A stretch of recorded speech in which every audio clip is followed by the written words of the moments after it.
வணக்கம். சற்று முன் கிடைக்கப்பெற்ற மிக மிக முக்கியமான செய்தி ஒன்று வெளியாகி உள்ளது. 8 எம்எல்ஏக்கள் அதிரடியான அறிவிப்பு.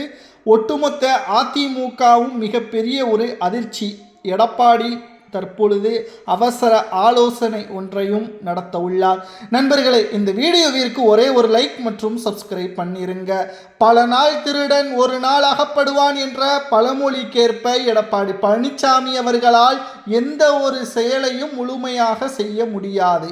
எந்த ஒரு வெற்றியையும் அதிமுகவில் எடப்பாடியால் பெற்றுத்தர முடியாது. எம்ஜிஆர் அவர்களும் சரி, புரட்சித் தலைவி ஜெயலலிதா அம்மா அவர்களும் சரி, அதிமுகவை வழிநடத்தியதற்கு காரணமே மக்களின் ஆதரவு இருந்ததன் காரணமாகத்தான், மக்களின் தலைவராக இருந்ததன் காரணமாகத்தான், மக்களின் மூலமாக தேர்வு செய்யப்பட்ட தலைவர்களாக இருந்ததன் காரணமாகத்தான்.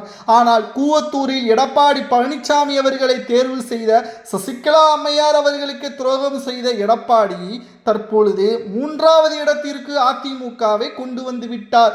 அதிமுக உருவான வருடத்திலிருந்து இப்பொழுது வரைக்கும் இது நடந்ததே கிடையாது. ஆனால் எடப்பாடி பழனிசாமியை நம்பினோம்.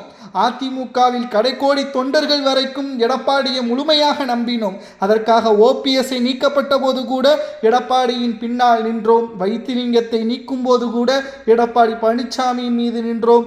சசிகலா அம்மையார் அவர்களை கட்சியிலிருந்து நீக்கப்படும் போது கூட எடப்பாடியின் பக்கமே நின்றோம். ஆனால் இன்றைக்கு அதிமுக எந்த நிலைமையில் இருக்கிறது? மீட்டெடுக்கக்கூடிய வகையில் இல்லை. நாங்கள் எங்களது தொகுதி மக்களுக்கு உண்மையாக இருக்க வேண்டும் என்று ஏற்கனவே 7 சட்டமன்ற உறுப்பினர்கள் ராஜினாமா செய்து தாவேக்காவில் இணைந்து விட்டனர். தற்பொழுது மீண்டும் 8 சட்டமன்ற உறுப்பினர்கள் ராஜினாமா செய்யப்போவதாக அரசியல் வட்டாரத்தில் செய்திகளையும் நம்மால் பார்க்க முடிகிறது. இது நடந்தால் 47ஆக இருக்கக்கூடியது 30ஆக மாற வாய்ப்புகள் அதிகமாகவே இருக்கிறது என்ற தகவலும் தற்பொழுது கிடைக்கப்பெற்றுள்ளது.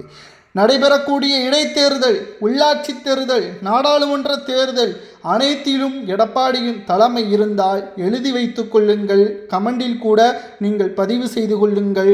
நிச்சயம் எடப்பாடி வெற்றி அடைவாரா என்று கேட்டால் மாட்டார். எடப்பாடி பழனிசாமி அவர்களுக்கு மக்களின் ஆதரவு இல்லை. அவரது குடும்ப உறுப்பினர்களை என்றைக்கு அதிமுகவில் கொண்டு வந்தாரோ அன்றைக்கே அதிமுக நிலைகுலைந்து விட்டது.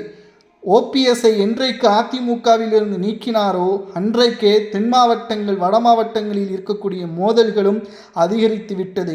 உட்கட்சி மோதலில் சாதி சமயம் என்று எம்ஜிஆர் அவர்களாலும் ஜெயலலிதா அவர்களாலும் பின்பற்றப்பட்டு வந்த அந்த இயக்கம் தற்பொழுது எடப்பாடியால் அது சீர்குலைந்து விட்டது என்றும் கூறப்படலாம். தற்பொழுது 8 எம்எல்ஏக்கள் ராஜினாமா செய்யக்கூடிய முடிவில் இருப்பதால் அவசர ஆலோசனை கூட்டம் ஒன்றை எடப்பாடி நடத்த உள்ளார். இதை பற்றி உங்களது கருத்துக்களை மறக்காம கமெண்ட் வாயிலாக கூறுங்கள்.